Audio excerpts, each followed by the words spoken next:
Ya está con nosotros vía la plataforma Zoom, tal y como le dijimos antes de irnos a la pausa, el licenciado Josly Wilmore. Él es psicólogo, vamos a conversar con él de temas interesantes. Josly, buenas tardes, un placer tenerte.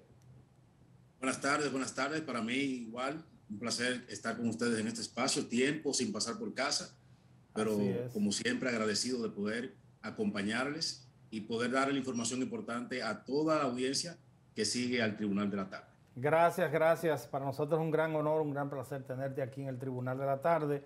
Vamos a hablar, iniciando este tema, vamos a hablar de este caso de el señor Cruz, el principal imputado, asesino confeso, el licenciado Orlando Jorge Mera, ministro de Medio Ambiente de la República Dominicana. ¿Qué pudo haber pasado por la cabeza de este señor siendo amigo de infancia del propio Orlando Jorge Mera? Sí, mira, un caso que realmente ha consternado a toda la sociedad, a toda la población y también personas que nos siguen en el exterior. Y es la gran pregunta que todos nos hacemos. ¿Qué pudo haber pasado por la mente de esta persona para agredir y tomar la decisión, ante todo, decidir, pensarlo y dar el paso de terminar con la vida del ministro de Medio Ambiente?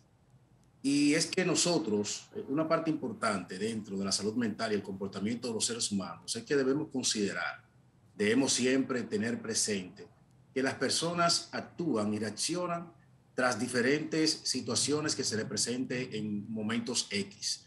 O sea, una persona nunca va a reaccionar de la misma manera, aunque pase por la misma situación una y otra vez. Todo depende del entorno, todo depende de la presión que pueda tener, todo depende del estado de ánimo, todo depende de la situación actual de la persona en ese momento, si está bajo depresión, bajo ansiedad, si está realmente teniendo situaciones de pensamientos de ese tipo desde hace un tiempo. Una de las cosas que compartía hace unos días y que conversaba con unos compañeros es el hecho de poder analizar toda esta parte, y sabemos que los especialistas del INASIF podrán tener un mayor acercamiento en este sentido, porque no podemos pensar o limitar que esta persona reaccionó simplemente por lo que se está diciendo, el hecho de haberle negado unos permisos. Debió haber un comportamiento previo antes de esto. Debió haber una manifestación previa que dio como producto final el desenlace que ya hoy todos conocemos. José, me llama, sabemos de entrada que estaríamos tan solo haciendo un ejercicio de perfil, de hacer un perfil, porque no hay estudios que pudieran avalar o tener acceso a esas conversaciones. Solamente estamos en un campo puramente de perfilar, más nada, de acuerdo a lo que hemos visto en los medios de comunicación, entendiendo esa parte. Pero ¿pudiera pensarse de algún trastorno asociado a la conducta en el caso de Miguel Cruz? Mira, yo entiendo que sí, y es que, como mencionaba hace un momento, nosotros deberíamos poder analizar, y como bien tú puedes mencionar, no tenemos quizás el acceso a poder conversar con esta persona y hacer ese levantamiento que debe ser riguroso, paso a paso, para poder considerar muchas cosas. Pero lo que sí bien tenemos claro como especialista en esta área es el hecho de que una persona no puede accionar de un momento a otro. Por eso decimos, y siempre recalcamos a las personas cuando vienen al consultorio, que nos traen pacientes y miembros de su familia con asuntos de depresión, de ansiedad y que han tenido pensamientos suicidas, que lo han intentado, de no minimizar la acción que la persona pueda manifestar, porque es algo que se va dando de manera proporcional. Se presenta hoy un pensamiento, mañana ya lo voy materializando, llega un momento en que lo intento, pero hay cierto miedo y eso me hace retroceder. O sea, podemos partir de muchas cosas, pero una persona que esté bajo sus cabales, como decimos nosotros, buen dominicano, una persona que tenga una buena salud mental, una estabilidad emocional, no comete el hecho que cometió esta persona, no da el paso de terminar con la vida de la persona, porque debe manifestarse primero. Vemos en lo que han presentado la noticia que sale con una maleta, o sea, como que se fue preparando para eso. Él fue preparado accionar dependiendo de la respuesta que él tuviera en ese momento. O sea, hay que analizarlo, hay que pensarlo, hay que tener como varios puntos a considerar o a tratar. Entonces, si pudiéramos nosotros, de manera, como bien dices, haciendo ahí un sondeo de lo que hemos visto hasta el momento, que sí puede haber un trastorno en la vida de esta persona. Poder nosotros tener contacto con su familia, ver cómo era su dinámica familiar, ver cómo era la dinámica con el mismo ministro de Medio Ambiente, el cual se dice que iban junto a la iglesia, que compartían, que se conocen desde la adolescencia por el hecho de que, bueno, ya conocemos toda esa historia, pero es difícil poder nosotros analizar o aceptar que una persona le haga daño a otra teniendo tanto tiempo y prácticamente toda una vida juntos. O sea, hay un punto de partida y es evidente que hay un tema de salud mental en esa persona. Hay otro caso muy particular, con aristas totalmente diferentes, obviamente, de un diputado nuestro, un diputado de la República Dominicana, que mientras estuvo aquí, pues todo bien, perfecto. El hombre incluso tenía grandes inversiones, vivía cómodo en Santiago, iba a su compromiso legislativo y nunca se le conoció ningún tipo de problemas. Cuando esta persona es arrestado, es extraditado a Estados Unidos, pues en Estados Unidos, en la cárcel, ha intentado suicidarse, de acuerdo a las informaciones que tenemos, al menos en 2 ocasiones. También pues se habla de que fue sorprendido pues comiéndose sus propias heces. ¿Qué puede generar esta situación? Mira, el gran nivel de estrés y ansiedad que vive una persona privada de libertad es muy alto. Entonces, no es lo mismo cuando nosotros estamos en nuestro desarrollo normal, que quizás no tomamos en consideración las repercusiones que podamos tener frente a situaciones que se vayan presentando, o sea, como que no hacemos conciencia de eso, y eso no nos da la oportunidad de vernos en otro contexto. No toda persona asume o puede enfrentar de manera plena y llana el hecho de ser privado de su libertad. Dese en cuenta que cuando nosotros nos vimos de frente al tema del confinamiento, todas las cosas que desataron ese tiempo por el hecho de nosotros vernos como en un momento que nuestra vida se puso en pausa, partiendo de una vida muy agitada y muy, ¿verdad? De todo lo normal que siempre hacíamos. Y como vernos en un momento, de un momento a otro, sin poder hacer las cosas que normalmente hacíamos, como que eso nos llevó a esa posición. Imagínate esta persona que es extraditada, es separada de su familia, es sacado de su entorno, enfrentando cargos, me imagino, de muy serios. Es normal, se puede ver como normal que esta persona tenga un desequilibrio mental. Y muchas veces en estos procesos penales, siempre las autoridades dan cierto apoyo en ese sentido, de personas preparadas en esa área, que le dan acompañamiento a las personas que están allí confinadas de libertad y que están enfrentando dichas situaciones. Se suma mucho, y más en el sistema federal siempre se ha escuchado, que tiene más una connotación psicológica frente a las diferentes, por así decirlo, en materia de lo que tiene que ver con lo legal. Es más la presión psicológica que la persona vive allí dentro que la misma realidad que quizás pueda estar enfrentando frente a los diferentes cargos que pueda tener este caballero. Entonces, en este momento, lo que más se puede orientar a los familiares, principalmente, que pueden estar disfrutando de este contenido, es el hecho de darle un seguimiento más de cerca a ese pariente, donde él se pueda sentir acompañado, donde se pueda sentir apoyado y que independientemente de lo que está viviendo en este momento, él pueda sentir que tiene el apoyo y el acompañamiento de su familia. Porque en una situación como esta, luego de tú verte desarrollándote normalmente, ¿verdad? En las cosas que normalmente hacemos, verte ahora solo, sin apoyo y lejos de tu familia, eso realmente te pone en una situación donde al sentirte sin recursos y sentirte que no puedes agarrarte de ninguna parte, de ningún lado, eso te lleva a cometer ese tipo de cosas. O sea, hay personas que si realmente no tienen ese tipo de acercamiento, no tienen ese tipo de agarre, de enganche, por así decirlo, pueden caer en un desequilibrio mental. Josly, ahí quiero volver al caso del señor Miguel Cruz. Ya la parte o los nombres que pudieran ser las patologías, eso obviamente lo pondrá usted. En el caso específico de él, vamos a observar su accionar. Esa persona comete el hecho, 13 disparos, solamente 5 o 6 impactan al cuerpo del ministro, pero fueron 13 disparos, que es un número que hay que tomar en consideración, o sea, la cantidad de veces que accionó, que manipuló y accionó el arma de fuego. Segundo, con la capacidad de escape del lugar. Tercero, ya luego cuando se entrega en la iglesia, lo que pedía de manera reiterada era: quiero preservar mi vida. O sea, y en ese momento, pues, cuando se da el hecho, cómo planificó la salida, cómo llama a una persona muy allegada, que no se sabe si era con fines de que pudiera ayudarle o acompañarle o facilitarle la huida. No sabemos, sería ya especulación. Pero el tema del arrepentimiento, que me llama poderosamente la atención, fue escaso.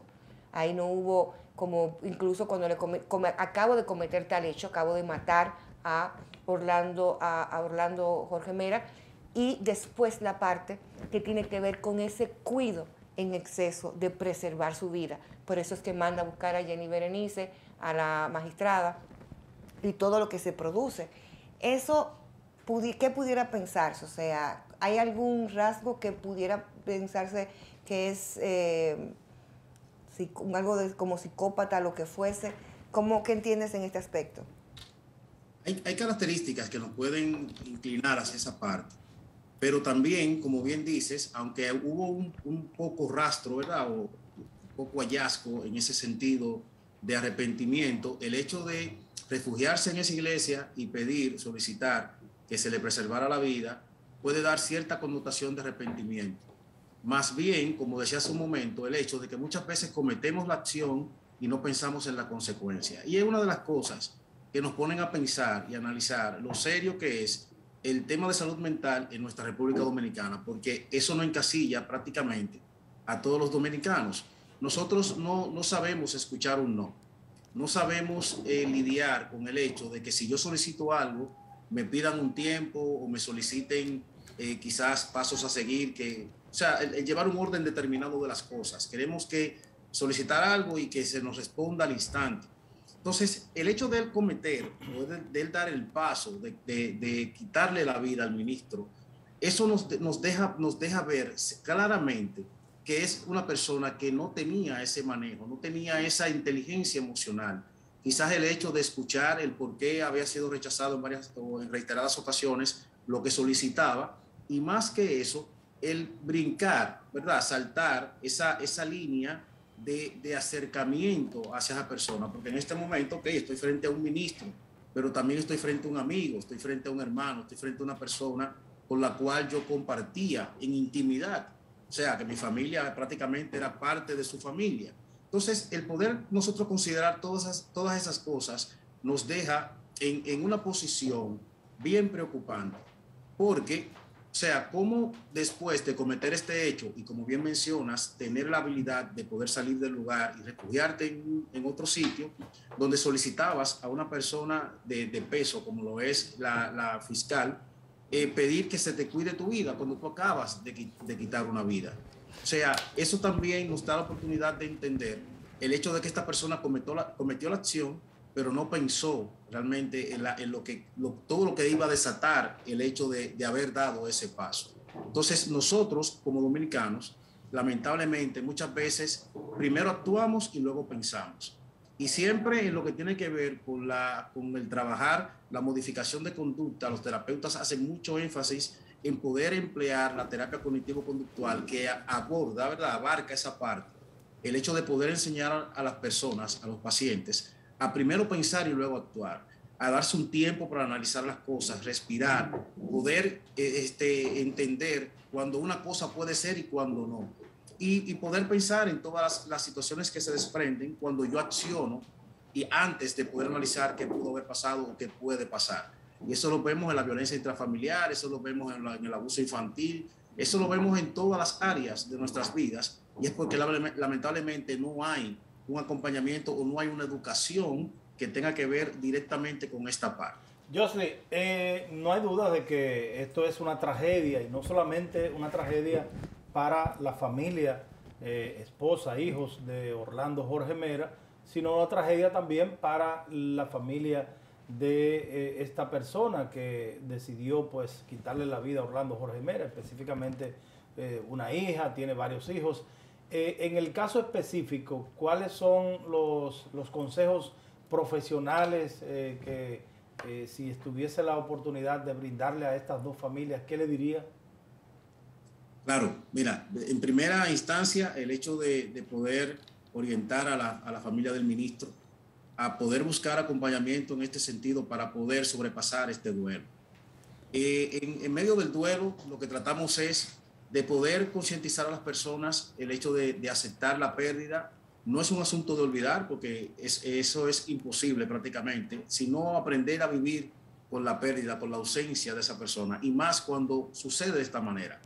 Hoy justamente veía imágenes de cómo la esposa del ministro le besaba estando él en el féretro, ¿verdad? Y eso, el simple hecho de ver esa parte, eso conmovía bastante. Y bien sabemos que va a ser difícil para ella poder asumir la partida de su esposo a destiempo, y más en medio de una tragedia como esta.